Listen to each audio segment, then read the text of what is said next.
Ẹ káàsán gbogbo ẹ̀yin mọ́mì wa pátá nílé lóko. Mo kí yín pátápátá, mo kí yín nílé, mo kí yín lóko. A dúpẹ́ lọ́wọ́ yín, ojú òní tì yín. Ọkàn yín máa balẹ̀ ní agbára Ọlọ́run lórúkọ Jésù ti Násárẹ́tì. Gbogbo àwọn tí ń wò wá tí wọ́n sì ń fi fọ́nrán yìí tí wọ́n fi ránṣẹ́ síbikíbi. Àwọn ẹlòmíì gan wọn ò fi ránṣẹ́, ṣùgbọ́n nínú ọkàn wọn wọ́n ń fi ránṣẹ́ kiri. Ṣèkẹ́ a máa ṣi àdúrà gbà. Ọ̀pọ̀lọpọ̀ gan kò sẹ́ǹdì ẹ̀sẹ̀ níwèé, ṣùgbọ́n nínú ọkàn ẹ̀ gbogbo kíní yẹn ti di everywhere. Bẹ́ẹ̀ làwọn míì náà wọ́n fi ránṣẹ́. Mo gbàdúrà fún gbogbo yín lórúkọ Jésù ti Násárẹ́tì. Inú oṣù April yìí kò ní mú wàhálà wá bá yín lórúkọ Jésù. Ìlérí Ọlọ́run sì máa ṣẹ nínú ayé yín. Bó dẹ̀ ṣe máa rí nìyẹn. Ẹ ṣé gan ni. Ẹ̀yin ọmọ Yorùbá nílé lóko, mo dúpẹ́ lọ́wọ́ yín o. Mo kí yín dáadáa. A kí yín tilétilé, a kí yín tọ̀nàtọ̀nà, a kí yín ti gbogbo ara kí gbogbo ara. Lórúkọ Jésù, a ò ní fi bí ká fi san fúnra wa. Tèmi ti yín tòótọ́, bàbá confam JP. Ọ̀rọ̀ tí ó ṣì ń lọ lọ́wọ́lọ́wọ́ náà ni a sì tún sọ̀rọ̀ lé lórí. Nígbà tí ènìyàn kan sọ wípé 50 million youth kí wọ́n admit wọn sínú army. Ṣé ẹ̀yin tí etí tó bá gbọ́, ṣé kò mọ̀ wípé ohun tí wọ́n ń ṣe ni wípé wọ́n fẹ́ lọ pa wọ́n nìyẹn? Ó ṣe jẹ́ nísìnyí ni Tinunbu ló máa sọ wípé kí wọ́n lọ kọ́ gba àwọn 50 million people sínú army. Ẹ yóò mọ̀ pé wọ́n fẹ́ recruit yín fún ogun nìyẹn. Wọ́n fẹ́ recruit yín fún ogun. Nígbà tó tún máa sọ̀rọ̀, ó sọ wípé cassava, corn and yam ó lóun ní kó máa fún wọn jẹ. Ó ní òun ló máa jẹ. Tẹ́ bá gbọ́ fídíò yẹn dáadáa, it's a video, it is not a write up, it's a video, he speak it out. Ó sọ jáde ni. Ẹ̀yin ọmọ Yorùbá nílé lóko, ẹ jẹ́ ká gbé ọ̀rọ̀ yìí yẹ̀ wò. Níbo lọmọ wọn wà? Ṣọ́mọ wọn ò lè jagun ni? Ṣé wọn ò lè fi ọmọ wọn sínú ṣíàmì ni? Tí wọ́n fi àwọn ọmọ wọn sí ibi ìdí owó, níbi tí wọ́n ti ń kówó jẹ ní Nàìjíríà. Wọ́n fi ìdílé wọn, ẹbí wọn síbi tí wọ́n ti ń kówó jẹ ní Nàìjíríà. Wọ́n wá gbé, ọ wá ń sọ fún ẹ̀yin wípé kẹ́yìn bọ́ sí ojú ogun. Ẹ jẹ́ ká máa ronú. Ẹ jọ̀ọ́ mo bẹ̀ yín gbogbo ẹ̀yin ọmọ Yorùbá nílé lóko, gbogbo ẹ̀yin ọmọ Yorùbá gidi, ẹ jẹ́ ká ronú. Ẹ má jẹ́ ká rí ẹnikẹ́ni tó máa lóun lọ join either army, àbí òun lọ join ọlọ́pàá, àbí òun lọ join navy or any force in Nigeria for this time. Kàkà kẹ́ ẹ lọ join ẹ lọ join àwọn ajìjàgbara fún Yorùbá nation. Mo bẹ̀ yín ní orúkọ Ọlọ́run. Because ìgbékalẹ̀ ọ̀rọ̀ wọn gan, bí àwa gan bá gbọ́ ní etí wa, a mọ̀ pé wọ́n kàn fẹ́ pa gbogbo yín ni. 50 million soldiers. Kìíní kan lọ kọ́ recruit 50 million soldiers. So we have cassava, we have corn and yam. They will be eating it. Ẹ béèrè lọ́wọ́ Tinunbu tó sọ wípé ṣé cassava, ṣé yam, ṣé corn lòun jẹ? Is that a balanced diet? Bó bá fẹ́ fún wọn ní abẹ́rẹ́, wọ́n gbọ́dọ̀ wò pé it is a balanced diet. Bó bá fẹ́ mu omi yẹn gbọ́dọ̀ rí pé omi yẹn it is a balanced diet. Kò sóhun tí wọ́n fẹ́ ṣe láyé yìí. Ẹ béèrè lọ́wọ́ Tinunbu dodo ẹ̀, wọ́n gbọ́dọ̀ rí pé it is a balanced diet. Kí ló dé? Tó yẹ pé àwọn èèyàn wa lè fẹ́ pa, dàtẹ́ bá fún wọn cassava, tẹ́ ẹ̀ fún wọn ní corn, tẹ́ ẹ̀ fún, is that ṣé yẹn jẹ́ balanced diet? Is it not the same thing? Ẹ dẹ̀ máa fẹnu yín sọ̀rọ̀. Èmi ò kò wá yé mi bóyá àwọn tẹ̀ ń bá sọ ni kò gbọ́, àbí wọ́n ti kó ìfúnnú wọn lọ, àbí kò sí ọpọlọ lórí wọn. Kò sí kẹ́gbẹ́ bá ti sọ̀rọ̀ kalẹ̀, ọpọlọ mi ti mọ ibi tẹ̀ ń lọ. Kò possible. ẹ rán àwọn ọmọ yín náà lọ sínú iṣẹ́ àmì, kì í ṣe pé kẹ́ lọ fi wọ́n jí ọ̀gá tí wọn ò lè jáde. Ẹ jẹ́ káwọn náà lọ gbébọn Tinubu, ẹ rán àwọn ọmọ yín jáde lọ síbẹ̀. Ẹ má pa àwọn ọmọ lọ́mọ. Ìyá tó dẹ̀ fi ọmọ ẹ̀ sílẹ̀, bàbá tó fi ọmọ ẹ̀ sílẹ̀ tó lọ join iṣẹ́ fọ́ọ̀sì, ó kú òfò, ó sì kú àdánù. A máa kí yín sílẹ̀ ní àbí báwo la fẹ́ ṣe? A máa kí yín sílẹ̀, ẹ kú òfò ni, ẹ dẹ̀ kú àdánù. They are self-centered. Every politicians in Nigeria, even Nigeria himself, Nigeria, àwọn olórí Nigeria, the leaders in Nigeria, they are self-centered. They don't care if you die. They will send you to go and die for them to enjoy their life. Fún àwọn tìka lára ara wọn láti gbádùn ìgbésí ayé wọn, wọ́n á dẹ̀ máa rán yín pé kẹ́yìn lọ kú. Ọmọ wọn ò lè lọ kú, ọmọ wọn ò lè lọ jagun, ṣọmọ wọn ò lè join ní àmì. Iléeṣẹ́ owó lọ gbé ọmọ wọn sí. Ẹ fura, gbogbo ẹ̀yin ọmọ Yorùbá gidi fura. Iléeṣẹ́ owó lọ gbé àwọn ọmọ wọn sí. Ẹ̀yin á wá lọ máa ṣọ́ wọn. Ṣé kìí ṣe orí olórí yíyí nìyẹn? Ẹ wá máa ṣọ́ wọn, a máa rí yín àjọjọ ọ̀nà vi, a máa rí ẹ̀yin lẹ máa jókòó síta. Ẹ máa ṣọ́ wọn, àwọn á máa gbádùn nínú ilé. Ẹ rorí náà. Fine, a ò sọ pé iṣẹ́ ààbò ó dáa, ṣùgbọ́n ọ̀rọ̀ yìí ó ti yí bọ̀. Ọ̀rọ̀ yìí ó ti ń di pé ẹ̀yin ni wọ́n ń pa láti jayé. Nílùú èyìnbó, bí mi ò tiẹ̀ tí ì dé Amẹ́ríkà, mo ṣáà ti dá àwọn ìlú èyìnbó lóríṣiríṣi, mo ti débẹ̀ lóríṣiríṣi. Àwọn oníṣẹ́ ààbò tó wà ń bẹ̀, bí wọ́n bá kú sẹ̀, àtàwọn àti gbogbo ọmọ wọn pátá, wọ́n máa gbádùn tí tó máa fi kò ní lórí ilẹ̀ ayé yìí ni. They have provision for them. They have gbogbo oníṣẹ́ ogun tó wà nílùú èyìnbó, wọ́n ti sáìnì ni. Ní ohun tí wọ́n sáìnì yẹn ni pé kò sí bó ṣe lè jẹ́ bí kíní ìbá padà pa wọ́n, ìkan báyìí ló máa sọ fún wọn. Bọ́ bá dẹ̀ tún ní ibi tó tún ń ṣiṣẹ́ yẹn lọ́wọ́lọ́wọ́, wọ́n ń gbádùn ayé wọn. They were okay. They are paying them the best salary. The government of America, the government of UK, they are paying them the best salary. Ẹ jọ̀ọ́, ẹ̀yin ọmọ Yorùbá gidi, ẹ̀yin ni mò ń bá wí báyìí o. Ẹ má jẹ́ kí ènìyàn kan, nítorí pé ẹ̀ ń wá iṣẹ́, èèyàn kan wá lọ tì yín sẹ́nu iṣẹ́ àmì pé 50 million people ní kí wọ́n gbà. The only thing is that wọ́n wá pé kí àwọn lè ní ààbò ni, ẹ̀yin ló máa fi ṣe ààbò. Ṣé ń gbọ́ mi?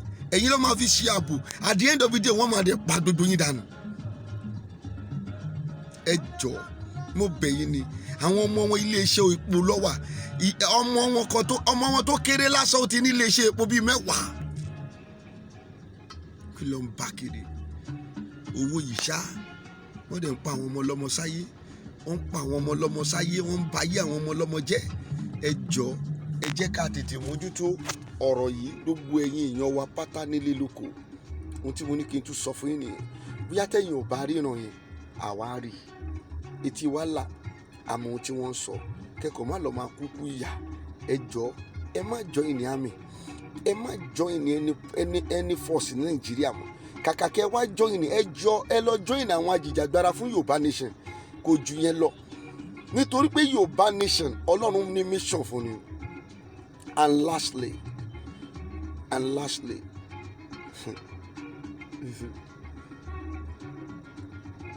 ọ̀rọ̀ ogun tá à ń sọ, àwọn kan lérò péré ni.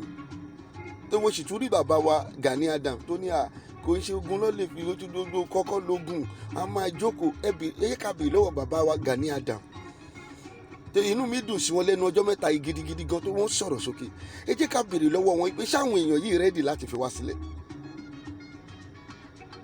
Olúwa ò déédéé sọ̀rọ̀ ogun, ṣùgbọ́n ẹ̀yin kò rí níbi tí ẹ ti ń rí ni, ṣùgbọ́n Olúwa rí níbi tó parí sí. Níbi tẹ́yìn ti ń rí, òun lẹ́yìn rí. Ẹ̀yin náà dé mọ̀ wípé wọn ò lè fi wá sílẹ̀ láíláí, wọn ò ní fẹ́ fi wá sílẹ̀. Tí wọn ò bá dẹ̀ fẹ́ fi wá sílẹ̀, ohun tó máa gbẹ̀yìn ẹ̀ náà lógun. Kì í ṣe ààlà nìkan ló ń fa ogun.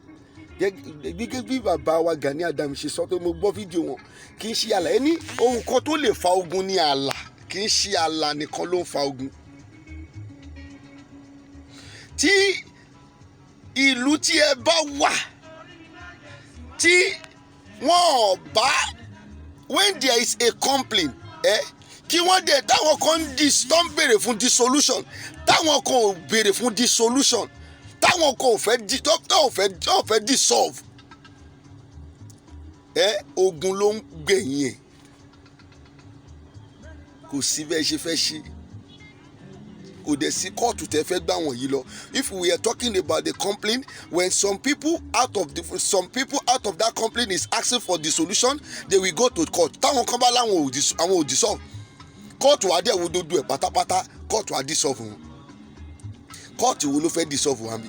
Ní ìta wa ń sọ yìí, UN go ready láti dissolve yìí tó pé wọ́n ti dá àbọ̀dè.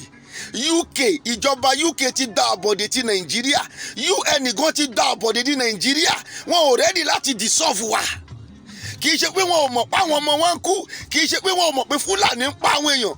Sometimes nígbà kan mo yà lọ àdàrà mi sí CNN àti BBC, àmọ́ wọ́n máa post gbogbo nǹkan tí wọ́n ń ṣe Nàìjíríà síbẹ̀, wọ́n block mi gbẹ̀yìn bẹ́ẹ̀ ni tó pé wọn ò fẹ́ jẹ́ kí a post anything sórí kíní wọn rárá, wọ́n dẹ̀ ń rí i pé wọ́n ń pa wá. So ẹ̀yin bàbá yìí adúpẹ́ wípé ẹ ti sọ̀rọ̀ bàbá Gani Adams, ṣùgbọ́n ẹ jẹ́ kí a máa jẹ́ kí kíní yẹn kára rí òpin ohun tó ń ṣẹlẹ̀ gangan, pé ká máa mú lókè, òpin làwa ń rí, òpin lọ́lọ́run ń rí, kì í ṣe pé ká mú lókè. Ó sóhun tẹ́ ẹ fẹ́ ṣe, àwọn tẹ́ ẹ rí wọn ò ní jẹ́ kẹ́ ẹ lọ in peace, àǹtí wọn ò bá dẹ̀ ti fẹ́ jẹ́ ká lọ in peace, kí ló fẹ́ gbẹ̀yìn ẹ̀yẹn? Ogun náà ló máa gbẹ̀yìn ẹ̀. Ẹ jẹ́ káwọn ọmọ yìí ń tẹ́ máa sọ fún wọn nìyẹn, ìtò pé ọgbọ́n lẹ́yìn fi ń sọ, ẹ̀ ń fi ọgbọ́n sọ pé kọ́ máa ní pé ẹ̀yin lẹ́ ń sọ̀rọ̀ ogun, ṣe ń gbọ́, ẹ dàbí ẹ̀ ohun tó máa ṣẹlẹ̀ nìyẹn. Kẹ́ ẹ má lọ lùsì ọ̀pọ̀lọpọ̀ nínú àwọn ọmọ yìí nígbà tí ọ̀rọ̀ ogun bá ṣẹlẹ̀. Ẹ jẹ́ kí àwọn ọmọ yìí lọ máa gbáradì fún ogun. Ohun tó Olúwa sọ, ohun lèmi ń sọ. Olúwa rí òpin, ibi tẹ́yìn kọ́ rí ní ìbẹ̀rẹ̀. Pàápàá téèyàn bá ń sọ̀rọ̀ nípa ara, inú mi dẹ̀ dùn gan. Ẹni pé nínú ibì kan nínú Quran, pé tí ènìyàn bá ń jà nítorí àwọn èèyàn ẹ̀, Ànábì Muhammad sallallahu alaihi wasallam ó jà nítorí àwọn èèyàn ẹ̀. Ṣé ìdí tèmi ṣe ń kọlu ọ̀pọ̀lọpọ̀ àwọn ìránṣẹ́ Ọlọ́run nìyẹn? Bá a ṣe pé Ànábì wa Muhammad sallallahu alaihi wasallam, bẹ́ẹ̀ náà ni a ṣe pé àwa wòlíì yìí náà ní ìgbà tiwọn á pè wọ́n, ní ìgbà tiwa á pè àwa náà ni. Àwọn ànábì yìí, ìdí tí wọ́n fi jẹ́ akọni, the reason why they were hero, it is because wọ́n jà wọ́n sì ṣẹ́gun. Bí wọ́n ṣe pè Jésù, òun ni wọ́n ṣe pè Adébóyè. Bí wọ́n ṣe pè Jésù, òun ni wọ́n ṣe pè Olúkọ̀yà. Ní ìgbà tí Jésù wọ́n ṣe pè náà ni wọ́n ṣe pè àwa, èmi bàbá confam ní ìgbà tí wáyé náà. There is nothing hidden. Kò wá sí ẹnikẹ́ni tí Olúwa pè tí kò ní ja ogun. Táwọn yìí bá wá láwọn ò jagun, ṣẹ́gẹ́tì, the only way tá a fi ní ja ogun òun ni pé kí wọ́n jẹ́ ká lọ in peace. Tí wọn ò bá ti jẹ́ ká lọ in peace, ohun tí Ọlọ́run sọ òun ló sì máa ṣẹlẹ̀. When they did not allow, tí wọn ò jẹ́ kí Ànábì wa Muhammad sallallahu alaihi wasallam, tí wọn ò jẹ́ kó lọ in peace, ogun ló bá wọn jà. Ogun ni. They will not allow us to go in peace. Ṣé jẹ́ ká sọ fún ọmọ yìí, èmi mọ̀ pé òye lẹ́yìn fi ń sọ, ẹ̀ ń dọ́gbọ́n sọ wípé kí wọ́n má sọ pé ẹnu yín ló ti sọ pé ogun máa ṣẹlẹ̀, ṣùgbọ́n ẹ tètè sọ kí wàhálà má padà lọ ṣe, kó ẹ pa wàhálà máa lùsì àwọn ọmọ ogun.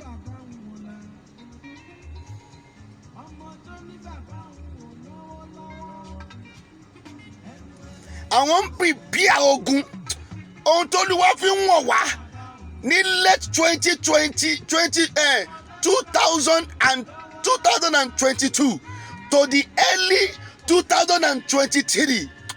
Ó máa ní agbára gan. Gẹ́gẹ́ bí ohun tí Olúwa fi wọ̀n wá, ó máa ní agbára. Ẹ jẹ́ ká múra. The only way tógun òfin ní ṣẹlẹ̀ ó ní pé kí wọ́n jẹ́ ká lọ in peace.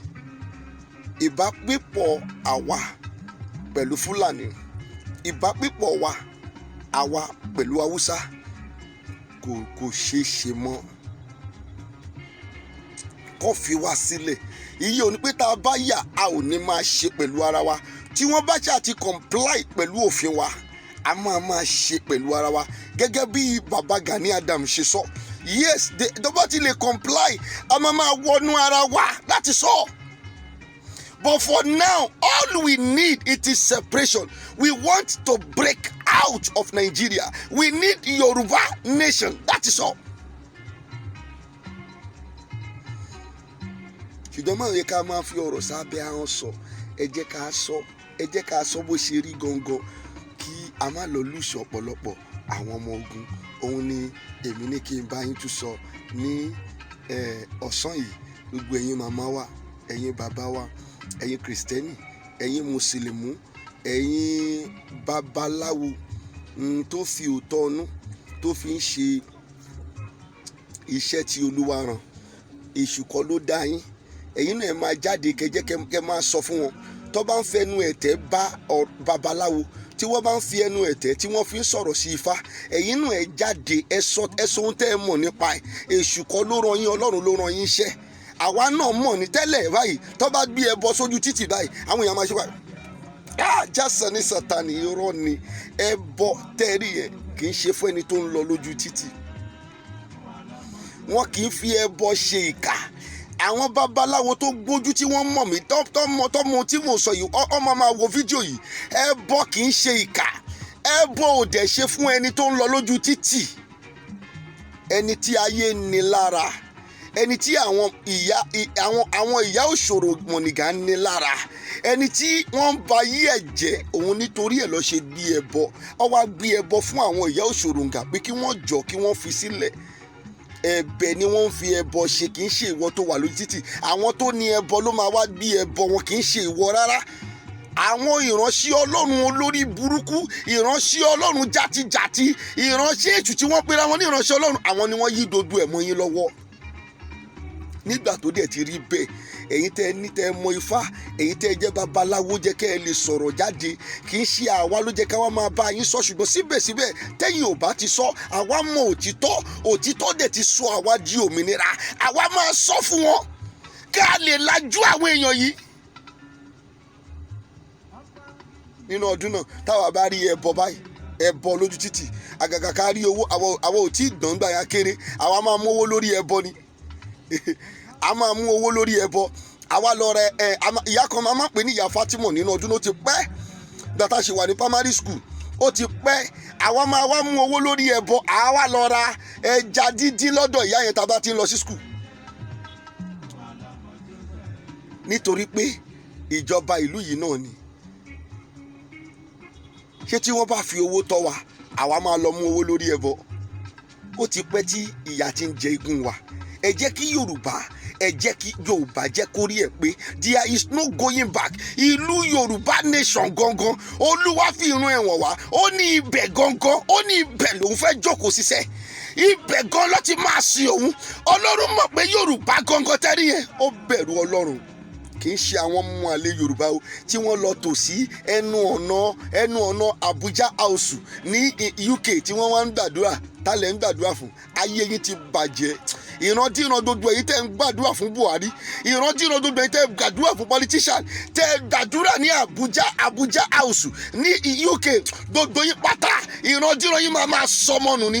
Ẹ máa bẹ̀rẹ̀ sí sọmọnù láti wákàtí yìí. Mo lo àṣì ọ̀rọ̀,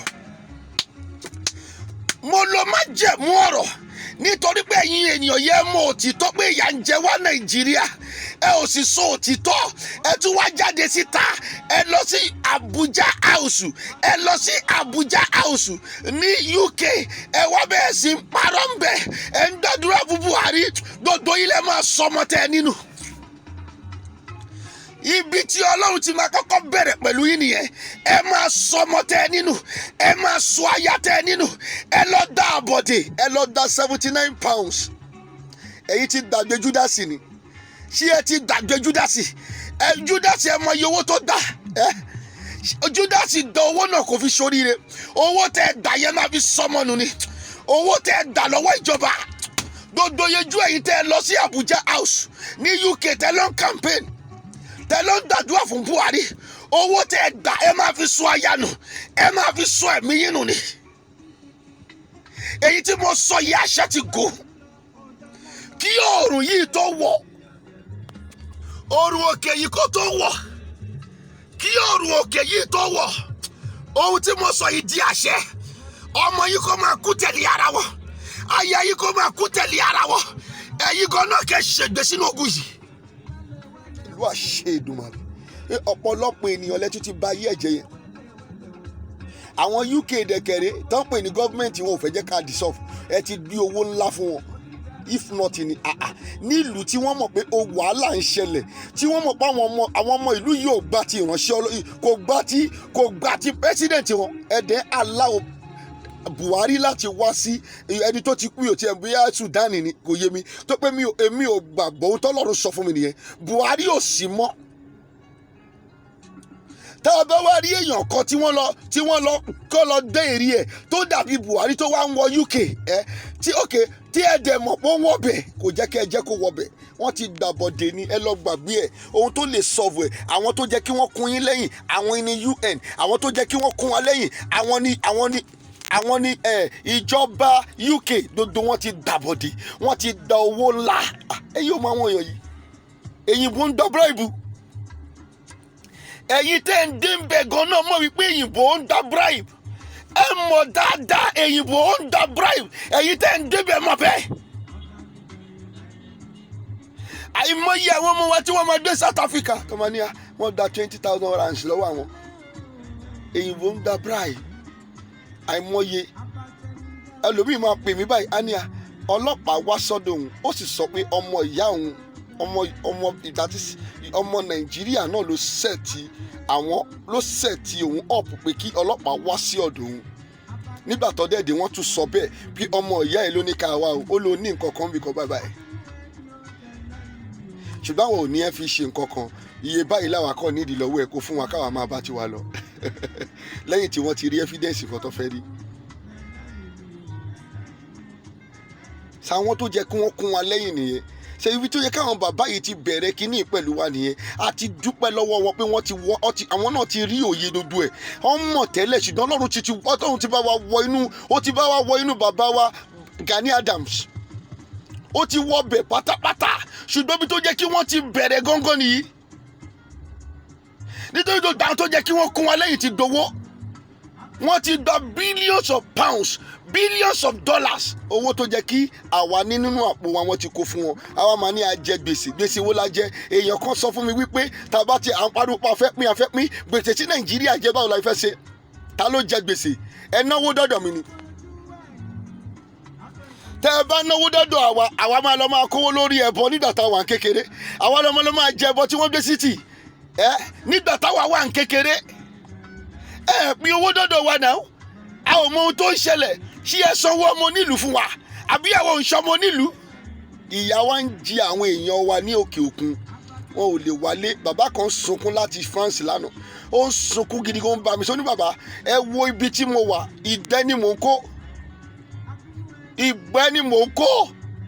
Láti more than 10 years ago tóun ti wà ní France. Àwọn ọmọ wa ń jẹ̀yà. A dẹ̀ ní nǹkan tí àwa náà ní bíbà tẹ́ pé tá a bá jókòó sílé gan tá a dẹ̀ ṣe lé dáadáa èyìnbó kò ní fi wá máa ṣe rádaràda tí wọ́n ń ṣe yìí. Ẹ̀yin bàbá wa Gani Adams ni, ẹ̀yin bàbá wa Banji Akíntóyè ni, gbogbo ẹ̀yin tí ẹ wà nídìí ọ̀rọ̀ Yorùbá nation yìí tí Ọlọ́run ti gbé wọ̀ pátápátá. Àwọn táwa rí làwọn porúkọ wọn.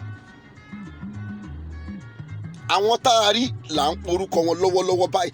Tá a bá rí àwọn míì tí wọ́n tún ti join tọ́lọ́run dẹ̀ sọ fún wa pé ní tòótọ́ àwọn ohun tí wọ́n ń sọ yìí ó wà ní ọkàn wọn àti máa porúkọ wọn. Ẹ jọ̀ọ́ ẹ jẹ́ ká tètè mójútó. Ẹ jẹ́ ká sọ bí tá à ń lọ fáwọn tí gbogbo ọmọ Yorùbá pátá.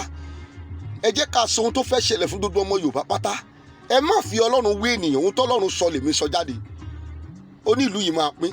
Nàìjíríà, ó ní Yorùbá máa jáde kúrò níbẹ̀. Ìkejì, ó ní wọn ò ní fi wá sílẹ̀ pẹ̀lú àlàáfíà. Òun ní kẹta, ó ní ogun ló máa gbẹ̀yìn ẹ̀. Tẹ́yìn náà dẹ́mọ̀, ṣùgbọ́n ẹ ń fi ọ̀rọ̀ sí abẹ́ àwọn tó pé ẹ ò fẹ́ jẹ́ kó pé ẹ̀yin lẹ̀ ń sọ̀rọ̀ ogun, ẹ̀yin lẹ̀ ń pariwo ogun.